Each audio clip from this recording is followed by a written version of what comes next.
अस्सलाम वालेकुम वरहमतुल्लाहि वबरकातुहू।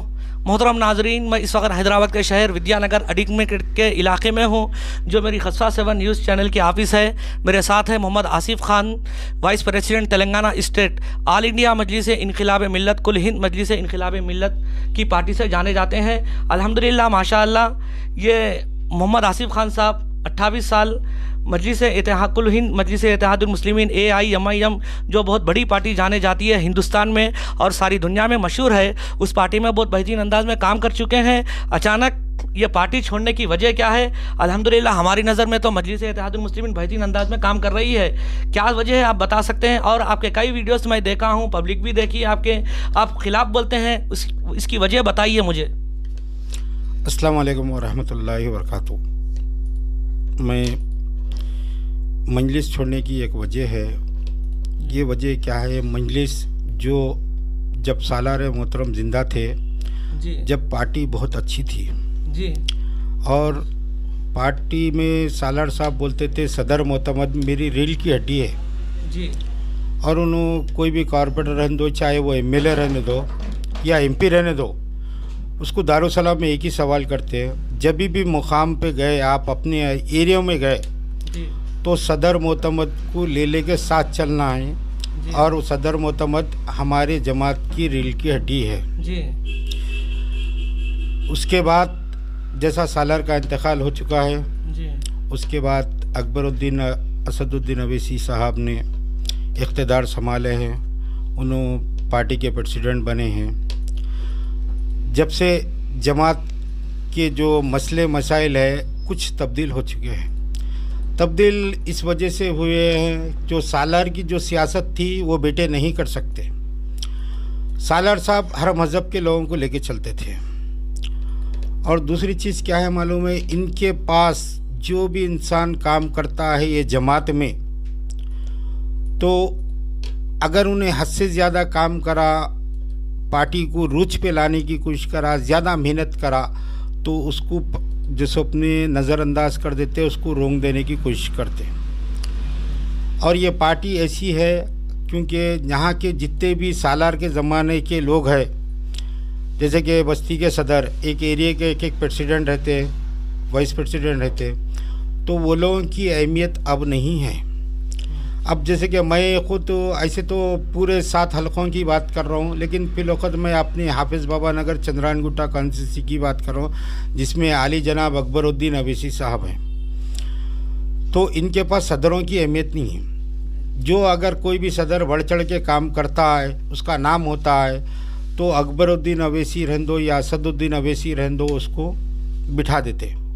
आप जो बोल रहे हैं सर बिल्कुल, आप जैसे कि परसों हालिया बारिश हुई आपके बाबा नगर चंदन गुट्टे में, करोड़ों रुपए अकबर साहब आप अहमियत नहीं देते, बोल रहे हैं सदरों को, गरीबों को, कई लोगों को तकसीम करें, उन्होंने अनाज वगैरह, जिसको ऑटो नहीं था ऑटो दिए, जिसके गाड़ियाँ चले गए वो दे दिए, और जिसके घर तबाह हो गए जाके घर रिपेयर कराए, वॉशिंग मशीन, या जिसको कारोबार नहीं है उनको गरीब लोगों को कारोबार लगा के दिए। अकबर साहब के कई वीडियोज़ बताता हूँ मैं। अब बिल्कुल अकबर साहब अहमियत देते हैं, ये बात बिल्कुल गलत है मेरी नज़र में। अब आपकी नज़र में क्या है मालूम नहीं, बताइए मुझे। देखिए साहब, एक बात बोलता हूँ, इंसान जब गलती इंसान से होती तो उसको जेबक के पैसे भी खर्चा करना पड़ता अपनी गलती सुधारने के लिए। जो फंड जो 10-10 हज़ार रुपये दिए हैं वो तेलंगाना हुकूमत नहीं दिए हैं, अकबरुद्दीन अवैसी अपने जेबक से नहीं दिए। नहीं, अकबरुद्दीन साहब अपने जेब से राशन वगैरह बांटे घरों को, जिसके आटवा जो ख़राब हो गए बिल्कुल बनाए, जिसके कारा ख़राब हो गए नए गाड़ियाँ दिलाए अकबर साहब, और जिसके वॉशिंग मशीन, जिसके कारोबार तबाह हो गए उनको पूरा कारोबार लगा के दिया। इसके वीडियोज़ में बताता हूँ, प्रूफ बताता हूँ आपको मैं इस चीज़ का। जी, आप तो गाड़ियों का बोल रहे हैं और राशन का बोल रहे हैं जी। जिसके घर में एक जवान बच्ची बैठी हुई है, उसका बाप और उसकी माँ सालों से इंतज़ार करके एक एक चीज़ जोड़ी सोए जी, यानी कि उस बच्ची का दाम, दहेज, सोना चांदी, हर वो चीज़ जोड़ के रखी सोए। एक पानी के लोट से ऐसा घर में घुस के पानी बाहर निकला तो सिर्फ आंख के कपड़े बचे, उसको क्या दिए आली जनाब अकबरुद्दीन अवैसी साहब। बिल्कुल, जितना बाबा नगर का जो एरिया है, चंदन गुट्टे का एरिया, हर घर घर जाकर उसका वहाँ पर दौरा करें अकबर साहब, जिसका जिसका जो हुआ उनकी पार्टी के लोग पूरा जाकर तकसीम करे हैं। देखिए साहब, ये बोलने और बताने की बात नहीं है। आप जिस एरिया में पानी आया वो पानी किस वजह से आया? जी, और वो पानी आने की वजह तकरीबन लोगों को नहीं मालूम है जी। और आप जैसे लोगों को भी नहीं मालूम है। आप फेसबुक पे अगर सोशल मीडिया पर अगर देखकर बोल रहे हैं बोले तो वो बात को मैं नहीं मानता। एक बालापुर में एक तालाब है जी। तालाब के अंदर जैसे कि इससे आज से 20 से 22 साल पहले जमील अहमद कॉरपोरेटर थे चंद्रायनगुट्टे के जी। उसके बाद मुमताज़ अली भी कॉरपोरेटर थे कंचनबाग के जी। उसके बाद खवी अंसारी भी कॉरपोरेटर थे चंद्रायनगुट्टे के। उसके दरमियान में पानी अब तक 2 से 3 वक्त पानी आया तो एक पानी आया घुटनों के लेवल, एक पानी आया कमर के लेवल जी। और सेकंड टाइम पानी आया था वो आया अपने एड़ियों के बराबर जी। ये पानी जो आज फर्स्ट फ्लोर को छीन गया पानी जी। ग्राउंड फ्लोर पूरा बहा गया। इसकी वजह है एमआईएम के कॉरपोरेटर। जी। कौन है? एमआईएम के कॉरपोरेटर जिम्मेदार है ये पार्टी में। जी। वो कैसा बोले तो आप इसका सवाल का जवाब मैं आपको डायरेक्टली देता हूँ क्योंकि इसकी वजह आप लोगों को नहीं मालूम है। तकरीबन जब बालापुर में जब पानी आता था तो 3 फीट नीचे पानी आया खुद तालाब नहीं बनने से पहले 3 फीट 4 फीट पे हम एक तुम खोल देते थे वहाँ पे जाके। एक तुम था जी। वो तुम मैं खुद 2 बार जाके खोला सो पानी में उतर के जी। और इस बात की गवाह मेरे बस्ती के पूरे लोग देते जी। तो वो तुम खोल देते थे पानी निकल के आ जाता था। बाद वक्त पानी कमर के नीचे कमर तक आता था, कोई घुटनों के लेवल आता था। जी। आज जो पानी आया है पानी आने का तालाब भर के तालाब के ऊपर 3 फीट पानी ऊंचे आने की मकसद ये है कि वो तुम खोला नहीं गया। तुम इस वजह से नहीं खोला गया तुम के पास तुमको लग के जो ज़मीन थी जो तुम खोलते थे तुम के पास जो ज़मीन थी वो ज़मीन को बेच दिया गया है ये एमआईएम के कॉरपोरेटर जी। तो इस वजह से वो तुम नहीं खोले। फिर उसके बाद क्या करे पानी ओवरफ्लो होने के बाद रोड पे 3 फीट आने के बाद जी। मैं अकबरुद्दीन अवैसी साहब को जैसे मेरे को एरिया वाले बस्ती वाले फ़ोन करने के बाद मैं बस्ती का सर्वे करा तो जहाँ से हमारे पास पानी बाबा नगर से होते हुए सनी गार्डन के बाजू नाले से होते हुए नरखी फुलबाग उपुगुड़ा इधर उधर जाता पानी। तो मेरे को रात में 11 बजे फ़ोन आया पानी ओवरफ्लो हो गया सिपज रहा तो सही बोले। तो मैं जब जाके सनी गार्डन के पास हालात देखा हालात देखने के बाद पानी का लोड ऐसा था कि मैं जब लीडरी करता था बाबा नगर में जब अकबरुद्दीन अवैसी साहब इख्तिदार पे नहीं थे जब से लीडरी करता था मैं तो जब मैं पानी की नवैयत तो मेरे सामने 3-4 वक्त पानी आया था तो वो पानी ये देख के मैं खुद परेशान हो कि मैं एरिया के कॉरपोरेटर को अब्दुल वहाब को फ़ोन करा तो वहाब ने मेरे को यही अल्फाज बोले आसिफ ज़रा जाके देखो। बोले तो मैं तालाब के पास जाके देखा तो पानी तालाब से रोड से जैसे अपने 3 फीट जो था तो तालाब में नीचे 1 फीट नीचे होगा पानी। फिर उसके बाद मैं हमारे अमजद साहब और एक साहब है भाई वो उन्होंने तीनों मिलके हम अंदर जा रहे हैं तो पुलिस वाले रुकावट करे हमारे को। तो मैं उनको मैं पार्टी से ताल्लुकात है। मैं जैसे अपने टीआरएस में था मैं तो मैं टीआरएस में था मेरा विजिटिंग कार्ड बताया। मेरे भाई भी मेरे जो अमजद खान साहब थे उन्होंने जैसे अपने एक चैनल के जैसे अपने एमडी है उन्होंने तो खैर उन्होंने मैं बोल दे कि अंदर जाके देखे तो जब वहाँ 30 फीट डीप तक जैसे अपने पानी और 40 फीट चौड़ा होगा ऐसा लोड मार रहा पानी तो तालाब जो स्पीड से खाली होगा खाली होकर ग्राउंड फ्लोर फर्स्ट फ्लोर तक पानी छू गया पूरा तो उसमें पूरी तबाही हो गई। और ये पानी आने का मकसद क्या है? मजलिस इत्तेहादुल मुस्लिमीन जिम्मेदार है इसकी। ये तो कुदरती पानी है ये बारिश का रहता जी। अच्छा मेरे को एक सवाल का जवाब दीजिए आप हैदराबाद में कब से है आप? मेरी पैदाशी हैदराबाद की है जी। जब मैं मेरी पैदाशी हैदराबाद की है जब मैं छोटा था जो रमीज़ाबी के झगड़ों के बाद जब मेरे को रमीज़ाबी के झगड़ों में थोड़ा बहुत याद है। उसके बाद जब होश संभाला तो मैं जब से ये पार्टी को लेके चलता हूँ जी। और ये पार्टी का निशान जब तराजू था जी तो हम घर में लाई बना के पोस्टरा बना के चिपकाते थे गेरों से लिखते थे जब तराजू बोल के। और आप जो बोल रहे हैं ये पानी कुदरती पानी था लेकिन पानी को रुकाने का मकसद सुनिए आप रुकाने का मकसद वो ज़मीन अगर कब्जा नहीं करते इसकी वीडियो हाल में भी देखे होंगे फलाना काउंसलर हमको भेज दिया इतने लाख रुपए ले गया। हम अहमद बलालागंज जाने के बाद फिर मेरे को 3.5 लाख रुपए वापस हुए बोल के आप ये वीडियो देखे होंगे जो फलक पैलेस के पास की ज़मीन की बात बता रहा हूँ। जो बाबा नगर में फलक पैलेस है उसके बाजू की ज़मीन की बात बता रहा हूँ, क्योंकि ये हकीकत है। आप जाके जानकारी लीजिए, वहाँ के मालूम है सो लोगों से मालूम कीजिए, आपको हकीकत मालूम होता है। जब तक आँखों पे पर्दा पड़ा हुआ है कोई भी नहीं बोलता। जो इंसान हकीकी है, जो इंसान वो चीज़ से वाकिफ है वही बोल सकता है। आप ये मीडिया के सामने मेरे को पूछ रहे हैं, ये चैनल के माध्यम में मेरे को पूछ रहे हैं, तो मैं इसका जवाब सीधा सीधा दे रहा हूँ। अगर इसके अलावा भी अगर कुछ ऐसी बात है तो मैं खुलासे में बताने के वास्ते तैयार हूँ। इसके अलावा मस्जिद आप पूछिए, और दूसरा पूछना है तो पूछिए। आप बोल रहे थे मजलिस अच्छा काम कर रही, मैं बोलता हूँ मजलिस बहुत अच्छा काम कर रही, इतना अच्छा काम कर रही है। देखो, जब से मजलिस 60 साल से हुकूमत कर रही है यहाँ पे, 60 साल से ये पार्टी में है, 60 साल से मजलिस, जो ऑटो वाला है उसका बेटा ऑटो चलाता, जो ठेला मंडी ढकलता उसका बेटा ठेला मंडी ढकल रहा आज भी, जो आदमी किराए से घर पे है आज भी किराए से है। ये तो अच्छा काम करें, क्या करेंगे मजलिस? ये तो किस्मत की बात है ना। नहीं, किस्मत की बात नहीं। जो उन्होंने बोल रहे हैं हम एरिया को डेवलप करें, हम फलाना करें। देखो भाई, एक चंद्रायन गुट्टे का ब्रिज है, मिसाल दे रहा हूँ छोटी सी। चंद्रायन गुट्टे का ब्रिज, ये वो नको बोलो साहब, ब्रिज आके पेट नहीं भरता जी, ब्रिज जाके पेट नहीं भरता। आप यहाँ बोल रही हर डिस्ट्रिक्ट डेवलप हुआ तो क्या अकबरुद्दीन अवैसी करे, असदुद्दीन अवैसी करे? बिल्कुल। सुनो, आप यहाँ की ज़मीन आज से 20 साल पहले, 25 साल पहले यहाँ पे एक 10,000 रुपये का ज़मीन थी होंगी, आज यहाँ पे 1.5 लाख रुपए ज़मीन है। तो ये मुकामी एमएलए करा, बोली सी बात है। अब ब्रिज दलाने में हाथ तो एमएलए का ही रहता ना आसिफ साहब। अरे साहब, एमएलए का हाथ रहता बोले तो एमएलए ये भी कर सकते थे।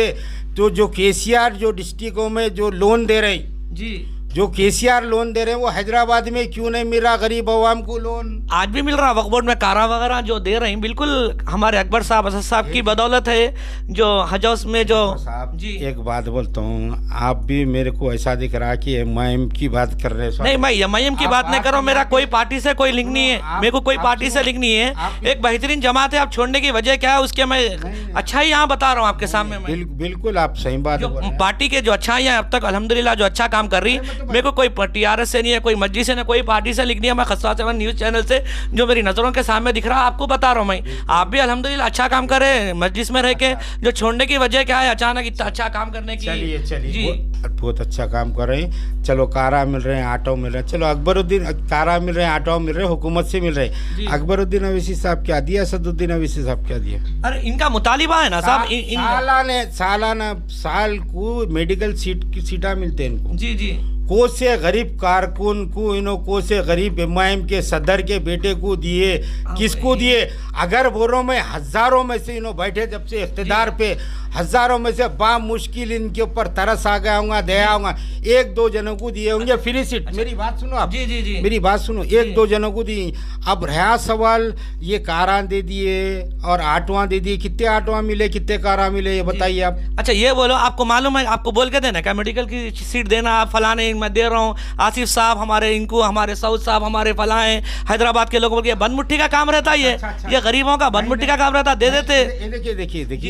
देखिए ऐलान करके देना क्या मैं गरीब को मैं सीट दे रहा हूँ बोल के। बात बोलता हूँ, आपकी उम्र कितनी है? आपकी उम्र कितनी है? मेरी उम्र 35 साल है। उम्र 35 साल है जी। तो 35 साल बोले तो मैं 28 साल 30 साल मेरे को तजुर्बा है सियासत में। बड़े उम्र में है आप। ये जो अल्फाज बोल रहे हैं ना, सुनो मेरी बात। जी। अकबरुद्दीन अवैसी या चाहे या असदुद्दीन अवैसी चाहो जी, मैं खुलासे में बता रहा हूँ, अकबरुद्दीन अवैसी चाहो या असदुद्दीन अवैसी चाहो, अगर उन्होंने कुछ भी किट भी दे रही तो बगैर फोटो फिनिशिंग के, बगैर पेपर डिक्लेयर के नहीं देते। ओपन चैलेंज है मेरे को, बन मुट्ठी दिए, अगर दिए बोले तो वो एक दिन ऐसा रहेगा, अल्लाह ताला उनके दिल में ऐसा कुछ डाल दिए तो किसी को बन मुट्ठी दे दिए होंगे, लाखों करोड़ों में एक आध को।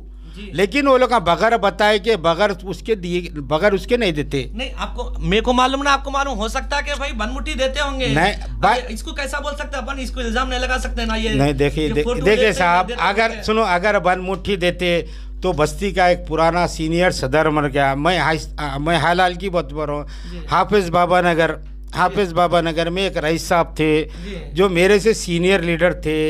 हबीब साहब है, मुमताज़ साहब है जो कंचनबाग साबिका कॉरपोरेटर थे, हमारे सरदार साहब थे गुलशन इकबाल कॉलोनी के, अब ये लोगों को सबको नज़रअंदाज कर दिया गया। उन हाल में उनका इंतकाल हुआ, मेरे अंदाज से 10 से 15 दिन हुआ होगा। और अवेसी में भी उन्होंने खिदमात, अवेसी हॉस्पिटल खोले जब से भी अवेसी में खिदमात कर रहे थे, नौकरी कर रहे थे। जब उनका इंतकाल होने के बाद ना कोई कॉरपोरेटर आया, एक कॉरपोरेटर आया कंचन बाग का, उसके अलावा एक उनकी बस्ती में जो एक कॉन्स्टिट्यूंसी में 7 कॉरपोरेटर रहते, 7 कॉरपोरेटर में से एक कॉरपोरेटर आया और ना कोई एमएलए आए, ना कोई दूसरे कॉरपोरेटर आए, ना उनकन से कोई फ़ोन आया, ना कोई पुरसा दिए। अब हाल में जो सपने अब उन और इससे पहले जो सपने दुनिया की परेशानी भी थी, दुनिया के लोग मुसीबतें उठाए, दुनिया की परेशानियाँ हो कह के वास्ते एनआरसी के वास्ते। अब देखो जो मिनियन मार्च निकाले हैं, उसके बाद कई जने प्रोडक्ट्स निकाले हैं। सुनिए, हर किसी कोई जैसे अपने एहतजाज का रासुब करे, आखिरी में निकाले बोले तो असदुद्दीन अवैसी साहब निकाले, आखिरी उनका। अब रहा सवाल सेक्रेटरीट के मस्जिदों का भी बता रहा हूँ मैं। अब वो ये टीआरएस एमआईएम अलायंस नहीं है बोल रहे हैं, ये अंदर से अलायंस है, ये हमको दिखाने के वास्ते बोल रहे हैं। केसीआर साहब भी ऐलान कर रहे हैं, असद साहब भी ऐलान कर रहे हैं, वो मुकाम पे मस्जिद बनेगी बोलेंगे। नहीं, बिल्कुल सही बात है। आप ये बोलो अंबरपेट की मस्जिद को पाशा कादरी ऐलान करके कितने साल हुआ करते, वो भी होता मसला काबू होता। अरे भाई गफलत से जो चीज टूटी, गफलत से जो चीज टूटी, एक बात बताता हूँ, बाबरी मस्जिद की बात करता हूँ। जब राम मंदिर को ऐलान किया गया था, फिर राम मंदिर में जो सपने आपको पूजा करने की इजाज़त दी है, फिर राम मंदिर का डोनेशन, इतना डोनेशन देने के लिए जो सपने चंदा इकट्ठा करने के लिए वो लोग हज़ारों की तादाद में निकले, कोई पुलिस ऑब्जेक्शन नहीं करी। अरे जहाँ से हमारी मस्जिद, चलो केसीआर साहब बोल रहे हैं एक गलती हो गई, टूट गई ना भाई, चलो बात को मानते, मंदिर भी टूटी। मेरी बात सुनो ना जी, अरे मैं पूरी मुकम्मल बात सुनी। मस्जिद टूटी, गलती से टूटी, मान लेता हूँ। मंदिर टूटी, चलो गलती से टूटी, मान लेता हूँ। अरे तो फिर उस मुकाम पे हमको नमाज पढ़ने की इजाज़त क्यों नहीं दे रहे हैं? अब बताइए, अब उसमें हर पार्टी के लोग एहतजाज करें। आज की भी बात बता रहा हूँ मैं, हर पार्टी के फिरोज़ खान को 2-3 वक्त अरेस्ट करें, सलीम मियाँ को अरेस्ट करे, फिरोज़ खान के भाई को अरेस्ट करे, सब करे।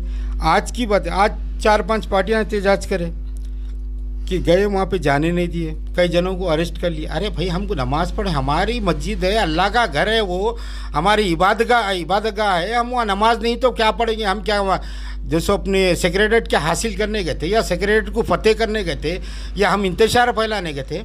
अरे हमको इजाज़त क्यों नहीं दी ये बताइए। आप राम मंदिर के वास्ते इजाज़त देते, आप राम मंदिर के वास्ते चंदे के वास्ते इजाज़त देते, पब्लिक निकलती जय श्री राम बोल के थोड़ा तलवारा जंबिए लेके रोडों पे निकल के नाचते, कोई ऑब्जेक्शन नहीं रहता, कानून को रहता ना पुलिस को रहता। हमारे को अल्लाह का घर है, और वो भी जैसे अपने वहाँ पे मंदिर है, मंदिर और मस्जिद। और मैं हिंदू भाइयों से भी अपील करता हूँ, आपके एहतजाज करें मेरे भाई, आप भी आइए, आप भी आके वहाँ पे संगे बुनियाद रखिए पत्थर का, अपन भी एहतजाज करेंगे। ये अल्लाह का घर है, आप भी, आपकी भी इबादतगाह है, आपकी भी मंदिर है, हमारी भी मस्जिद है, इस पर कोई ऑब्जेक्शन करने की ज़रूरत नहीं। जब गफलत से थोड़े वादे कब से भाई, अब तक जैसे अपने 12% नहीं दिए वादे करके, अब तक 12%, अब तक असद साहब अकबर साहब अच्छा काम करे ना भाई, चलो 12% कहाँ लिए बताओ? कौन से मुसलमान को आज बता रहा हूँ मैं, गवर्नमेंट सर्वेंट में रहन दो, या बल्दिया दफ्तर में रहन दो, या गवर्नमेंट हॉस्पिटल में रहन दो, या कोई भी बताइए कितने % मुसलमान आए? बताइए कितने % मुसलमान आए? बताइए। मैं बोलता हूँ मुसलमानों की आबादी 2 से 5% है जी, 2 से 5% है। जब इख्तियार कांग्रेस का था, जब तकरीबन 40-60% थे जी, 40-60% थे। 40 कांग्रेस ख़त्म करते करते या टीआरएस की हुकूमत पे। अब हमारे पास अगर कोई मुसलमान, अगर कोई जॉब कर रहा, एक 10 गैर मुस्लिम भाइयों के पास एक मुसलमान जॉब कर रहा, उसके पास तकलीफ, हाल में तकलीफ ऐसी हुई, अगर खुदा ना खास्ता कुछ भी हुआ तो 10 जने उसके खिलाफ हो जाते। खिलाफ हो के बोलते, एक ऑफिसर बोलता मैं तो ड्यूटी पे नखवा बोलता जी। इसको पूछने वाले कौन है?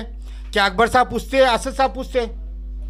असद साहब पूछते अकबर साहब, देखो साहब एक बात बोलूँ, ये सब देखो अपने अपने तवे पे रोटी गर्म करने का है, सियासी मसला। जब से बोल रहा हूँ मैं, जब से यहाँ पे मैं सालार साहब को जानता हूँ, जब से सुनो, जब से मैं सालार साहब को जानता हूँ, हमारे पास दारुसलाम में कोई मांडोली नहीं होती थी, दारुसलाम में कोई ज़मीन के बातें नहीं होते थे। आज दारुसलाम में हर वो चीज़ के बातें हो रही हैं। सुनिए आप, आज ये लोगों को पैसे की अहमियत हो गई, आज इनको सीट की अहमियत हो गई, आज इनको मुसलमान की अहमियत नहीं है। आज हिंदू मुस्लिम बोल के उन्होंने आपस में लड़ा के वोट कटा रहे सोए। मैं अब आखिरी में सवाल कर रहा हूँ, मैं आप वाइस प्रेसिडेंट हैं तेलंगाना स्टेट के, उस्मान नगर में जो अभी भी है शायद या ख़त्म हो गया पानी मालूम नहीं, एक थोड़े दिन पहले गए तो पानी था, आज की तारीख का मालूम नहीं है मेरे को, जब पानी आया या थोड़े दिन पहले, अब वहाँ का दौरा करें आप या सबिता इंदिरा रेड्डी से फिर मुलाकात करें, फिर आप वहाँ के गरीबों का जो है मुश्किल में तो कुछ जायज़ा लिया आप, उसका आखिरी सवाल का जवाब देके ख़त्म कर देंगे अपन। बताइए। देखिए साहब, उस्मान नगर में मैं, हमारे पार्टी के लोग, जब मैं TRS में था, हमारे यूसुफ साहब, हमारे और हमारे यूसुफ भाई है, और जैसे अपने आमिर साहब है, और जैसे अपने 2-4 जने थे, गए दौरा करे, मैडम से भी बात करे तो मैडम बोले कोशिश करती हूँ। और वो वहाँ पर उस्मान नगर के लिए मैडम एक बात बोल दी है, भाई ये लोग खेतों में घरा बना ली सो इसकी ज़िम्मेदारी मैं नहीं लेती।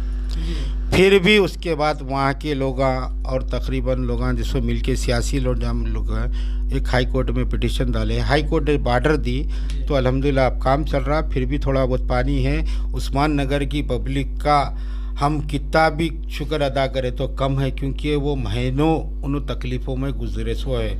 अपने मकाना छोड़ के वो लोग रिश्तेदारों में दूसरी जगह रह के, कोई बाहर रह के ज़िंदगी गुजारे सो है, उनको मैं दिलो जान से सलाम कर सकता हूँ। मैं जो मुसीबत उनसे है। मैं आखिरी में मैं हमारे ऑफिस में जो खसवा 7 न्यूज़ चैनल की हेड ऑफिस है, मैं शुक्रिया अदा करता हूँ आसिफ साहब का जो कीमती वक्त निकाल कर मेरे पास आए हैं। अस्सलाम वालेकुम वरहमतुल्लाहि वबरकातुहू।